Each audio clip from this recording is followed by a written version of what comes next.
selamat pagi untuk kelas 9 semua dimanapun kalian berada. Bertemu kembali kita dalam materi pembelajaran IPA bersama saya, Bu Maria. Nah, sebelumnya kalian sudah membahas mengenai sistem reproduksi pada manusia. Sekarang di bab 2 ini kita akan membahas mengenai sistem perkembangbiakan pada tumbuhan dan pada hewan. Untuk tumbuhan sebenarnya kita sudah mempelajarinya loh di kelas 7. Nah, untuk kelompok tumbuhan ada apa saja ya kelompoknya, kemudian untuk hewan ada apa saja ya kelompoknya. Kita akan membahasnya, mempelajarinya dalam video ini selama beberapa menit ke depan. Selamat menyaksikan. Baik, kita akan mempelajari yang pertama yaitu sistem perkembangbiakan pada tumbuhan. Nah, sebelum kita membahas sistem perkembangbiakan pada tumbuhan, mari kita lihat dulu beberapa kelompok dalam tumbuh-tumbuhan. Ada 3 kelompok. Yang pertama adalah tumbuhan berbiji atau yang disebut juga dengan spermatopita. Dia akan terdiri dari tumbuhan berbiji tertutup atau angiospermi dan juga tumbuhan berbiji terbuka. Nah, pada angiospermi ini kita sudah pelajari di kelas 7, yaitu ada monokotil dan dikotil. Ingat, monokotil itu apa? 1 keping biji dan dikotil 2 keping biji. Jangan sampai lupa untuk ciri-ciri pada tumbuhan monokotil dan dikotil.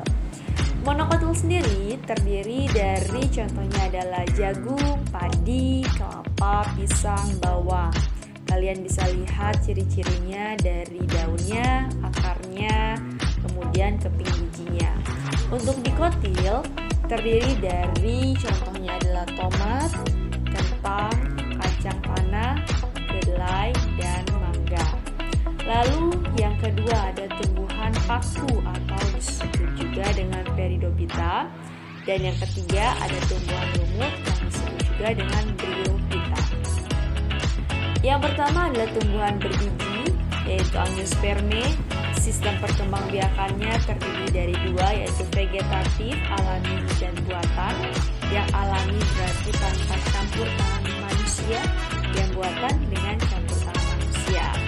Kemudian yang generatif secara langsung. Kemudian untuk gimnosperme yaitu ada vegetatif dan ada generatif. Kita lihat ada apa saja pada keduanya. Nah, pada contoh perkembangbiakan tumbuhan angiospermi pada vegetatif alami yaitu rizoma. Rizoma contohnya adalah kunyit, lengkuas, kemudian ada stolon. Contohnya strawberry ya. Stolon yaitu atau disebut juga dengan geragi, batang tumbuhan yang menjalar di atas tanah. Ingat ya, batang tumbuhan yang menjalar di atas tanah. Kemudian ada umbi lapis, contohnya adalah bawang merah, bawang putih.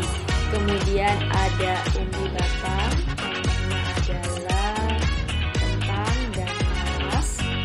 Lalu ada kuncup adventif daun. Nah, kuncup adventif daun ini dia merupakan kuncup, yaitu merupakan calon tunas yang terdiri atas calon batang beserta calon daun.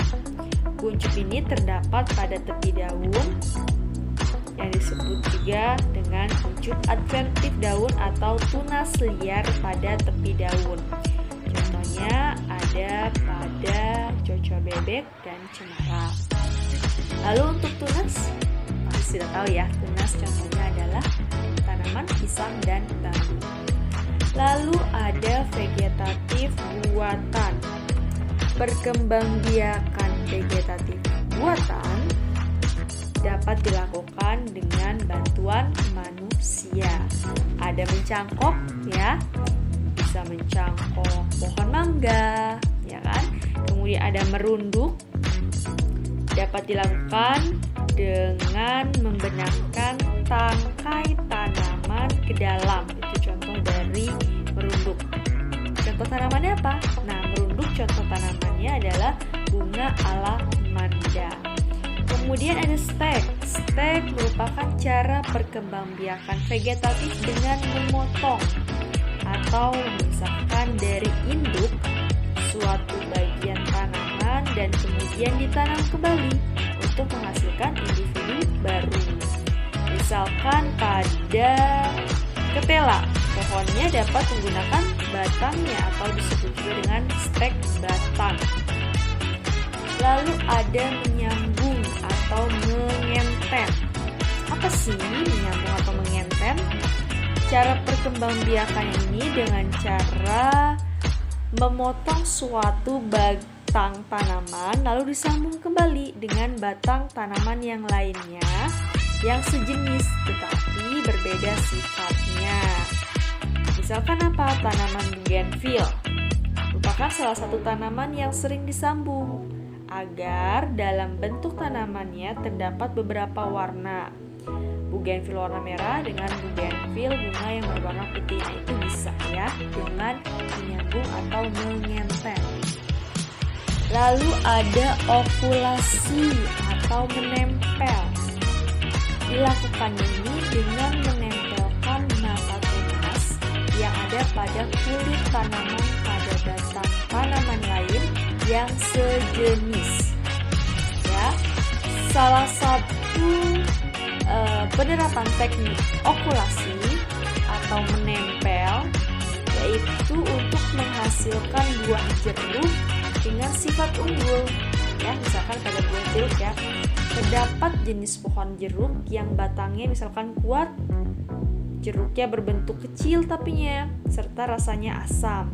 Dan terdapat pula jenis jeruk yang batangnya tidak terlalu kuat tetapi jeruknya besar dan manis. Nah, ini bisa dilakukan dengan okulasi ya. Oke, selanjutnya adalah perkembangbiakan tumbuhan dengan angiospermi, yaitu dengan secara generatif ya, secara generatif yang mana pada sebelumnya kita sudah membahas tentang vegetatif. Pada perkembangbiakan generatif, dia ini adalah sel sperma dan sel telurnya mengalami fertilisasi sehingga terbentuk embrio yang nantinya tersimpan dalam biji. Ya, bijinya nanti dapat tumbuh dan berkembang menjadi tumbuhan baru. Sifat dari keturunannya pada generatif ini dapat diperoleh dari gabungan sifat kedua individu. Sifatnya dari keturunan tumbuhan baru dapat diperoleh dari gabungan sifat kedua induknya, ya kan? Nah, hal ini dapat menyebabkan sifat keturunan dari perkembangbiakan generatif dia akan memiliki lebih banyak variasi ya untuk generatif. Untuk generatif itu contohnya apa sih secara langsung ya? Generatif itu perkembangbiakannya ada penyerbukan, pembuahan, penyebaran biji, dan perkecambahan. Untuk penyerbukan atau polinasi, seperti kita tahu pada penyerbukan, dia ini adanya proses menempelnya serbuk sari ke kepala putik. Sudah dipelajari ya sebelumnya. Misalkan pada bunga, ya kan, dimana terdapat hewan lebah dan hewan lainnya yang tertarik pada bunga karena warnanya dari mahkota bunga dan madu yang dihasilkan oleh bunga, kemudian terdapat hubungan saling menguntungkan. Nah, nanti lebah dan hewan lainnya ini dapat membantu bunga tersebut untuk proses penyerbukan. Pada tumbuhan ini nanti akan terjadi proses fertilisasi atau pembuahan yang diawali dengan peristiwa polinasi. Oke, untuk polinasi atau penyerbukan nanti dibagi lagi dengan baik melalui angin, kemudian serangga, burung ya, kemudian kelelawar, kemudian antropogami atau manusia. Lalu ada pembuahan atau fertilisasi. Tahukah kamu apa sih yang terjadi pada serbuk sari setelah proses penyerbukan? Ya, serbuk sari ini nanti memiliki inti vegetatif dan inti generatif. Setelah serbuk sari melekat pada kepala putik atau stigma yang sesuai, serbuk sari akan menyerap air dan berkecambah membentuk bulu serbuk sari. Nah, bulu serbuk sari ini akan tumbuh dan bergerak menuju bakal buah melalui tangkai putik. Ya, nanti dia akan membelah menjadi dua. Nah, dua inti generatif tersebut akan berkembang menjadi dua inti sel sperma. Satu inti vegetatif di dalam serbuk sari nanti akan berperan menjadi penuntun gerak tumbuh bulu serbuk sari ke bakal biji.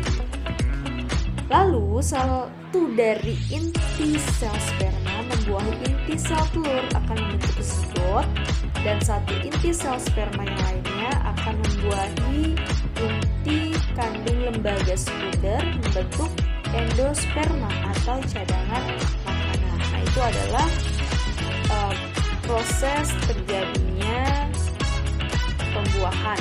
Biasanya ada juga disebut juga dengan pembuahan ganda, ya. Dimana kalau pembuahan ganda ini prosesnya terjadi 2 kali pembuahan. Lalu untuk penyebaran biji. Nah, pada penyebaran biji ini dia akan dibantu atau ada perantaranya. Yang pertama ada anemokori. Proses anemokori ini proses penyebaran bijinya dengan bantuan angin. Ingat ya, anemokori dengan bantuan angin. Contohnya apa? Contohnya biji bunga dandelion. Bunga dandelion itu biasanya bisa tercium. Itu kan yang biasanya seperti kapas. Lalu ada hidrokori. Hidro berarti air ya, dengan bantuan air. Contohnya adalah pada pohon kelapa atau bakau. Lalu ada zookori. Zoo itu berarti adalah hewan. Ya, benar. Dengan bantuan hewan. Nanti dia ada entomokori. Ento berarti serangga, dengan bantuan serangga. Kemudian chiropterokori dengan kelelawar. Ornitokori dengan perantara burung. Kemudian mamokori dengan perantara mamalia. Dan ada juga antropokori pada penyebaran bijinya, ya, dengan bantuan manusia. Antropokori dengan bantuan manusia. Dan terakhir ada perkecambahan. Sudah kita tahu ya, perkecambahan dengan apa? Ya, biasanya pada biji kacang hijau. Nanti dia akan mengalami dormansi. Apa sih dormansi? Peristiwa pada saat biji mengalami masa istirahat. Berakhirnya masa dormansi biji ketika biji mulai tumbuh menjadi tumbuhan baru yang disebut dengan tahap perkecambahan. Oke, lalu ada perkembangbiakan tumbuhan gimnosperme. Ya, gimnosperme dia ada dua juga perkembangbiakannya, secara vegetatif maupun generatif. Untuk gimnosperme pada vegetatif dia ada pakis haji contohnya melalui tunas akar, dan pinus melalui tunas atau disebut juga dengan bulbil. Kemudian perkembangbiakan generatifnya contohnya ada pinus dan melinjo. Perkembangbiakannya apa? Strobilus atau runjo. Kalian bisa lihat ya kayak sekalian di halaman 27 siklus hidup gimnosperme. Nah, untuk tumbuhan gimnosperme dia tidak memiliki bunga seperti halnya angiospermae ya. Namun pada gimnospermae ini ada alat generatifnya yang disebut strobilus, tadi sudah dibahas ya. Nah, kemudian strobilus jantan ini nanti terdapat mikrosporangium mikro, berarti ruang-ruang spora, mikro berarti kecil ya. Di dalam sporangia nanti sel-sel akan mengalami pembelahan meiosis dan menghasilkan mikrospora atau spora jantan.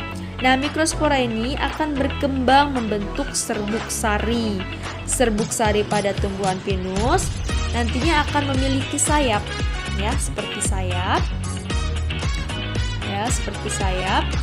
Kemudian strobilus betina akan tersusun dari banyak megasporofil atau daun penghasil megaspora. Tiap megasporofil ya nantinya akan mengandung 2 bakal biji. Setiap bakal bijinya mengandung megasporangium atau kotak spora. Sel di dalam megasporangium akan mengalami pembelahan meiosis kembali dan menghasilkan megaspora atau spora betina. Inti megasporanya akan mengalami mitosis, pembentukan sel telur. Nah, itu ya untuk gimnospermae. Lalu selanjutnya ada tumbuhan paku. Dia ini perkembangbiakannya juga vegetatifnya dengan rizoma dan generatifnya dengan spora. Ya, kalian bisa lihat perkembangbiakannya di paket halaman 83 atau di e-book yang sudah saya berikan. Nah, ini ada contoh gambarnya nih. Ini spora-spora nih di belakang yang contoh tanaman paku nih. Tanaman paku biasa kalian lihat ya, ini tanaman paku nih salah satunya. Nanti dia jika sudah dewasa akan memiliki spora untuk alat perkembangbiakan generatifnya, atau secara vegetatifnya, secara tidak langsungnya nanti dengan rizoma. Untuk menjaga kelestarian spesiesnya, tumbuhan paku melakukan pergiliran keturunan yang dinamakan metagenesis. Metagenesis berawal dari spora matang yang keluar dari sporofit. Spora didukung oleh kondisi lingkungan yang memadai akan berkecambah menjadi protalium. Protalium adalah pembentuk antheridium dan archegonium. Dengan perantara air, maka spora yang dihasilkan antheridium akan membuahi ovum yang dikeluarkan oleh archegonium. Pembuahan ini menghasilkan zigot menjadi tumbuhan paku biasa. Selanjutnya, tumbuhan paku akan memproduksi dan mematangkan spora. Sehingga dalam tahap ini tumbuhan paku disebut sporofit. Dalam sporofit terdapat kumpulan sporangium yang disebut sorus. Pada kondisi lingkungan yang cocok, misalnya kandungan air tinggi dan cuaca dingin, sorus akan pecah dan masing-masing sporangium yang ada di dalamnya mengeluarkan spora matang untuk kembali melakukan metagenesis seperti semula.